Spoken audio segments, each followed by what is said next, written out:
Why is the sky blue? It's a fact of life on Earth. The sky is blue. Something ingrained in our minds ever since we first looked up at the sky as a small child, ever since we created our first crayon landscape masterpiece, and ever since we asked that classic childhood question, why is the sky blue? Well, a childhood question it may be, but I wonder how many people actually know the answer. Well, in fact, the reason that the sky is blue is due to an effect called Rayleigh scattering, named after Lord Rayleigh, who was a British scientist. Our atmosphere is predominantly made of molecules of nitrogen and oxygen, as well as small quantities of other gases like carbon dioxide and water vapour. These molecules are tiny, I mean really tiny, about 150 picometers, that's 0.000000000015 meters in radius. These molecules of air are even smaller than the wavelengths, that's the distance between the peaks of the wave, of visible light, which is the spectrum of light that we can see.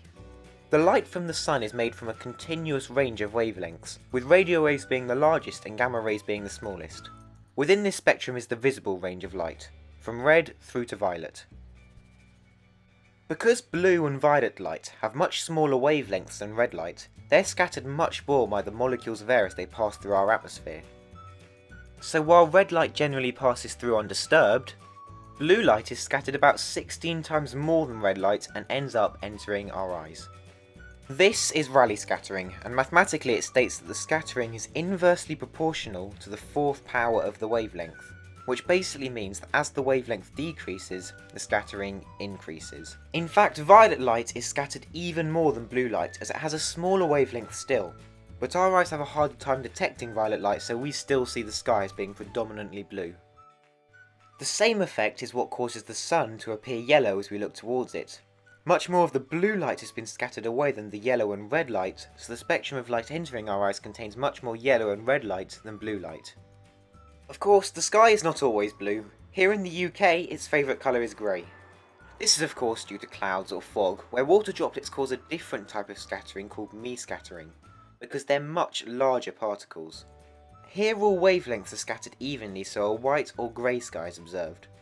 The same thing happens with dust particles and smoke above industrial cities. At sunset the sky is a deep orange, much deeper than when the sun is higher in the sky. This is because the air is much denser lower down in the atmosphere due to the Earth's gravitational pull.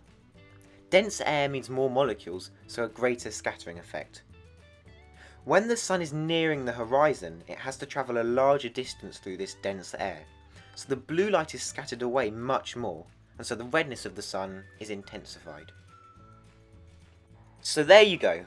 In reality, the sun is white, not yellow, the sky is transparent, not blue, but it's the combined effects of Rayleigh scattering, Mie scattering, and human perception that contributes to this great colourful dance in the skies that we get to experience every single day. Unless of course you live in the UK, in which case it's a once yearly thing only. Oops.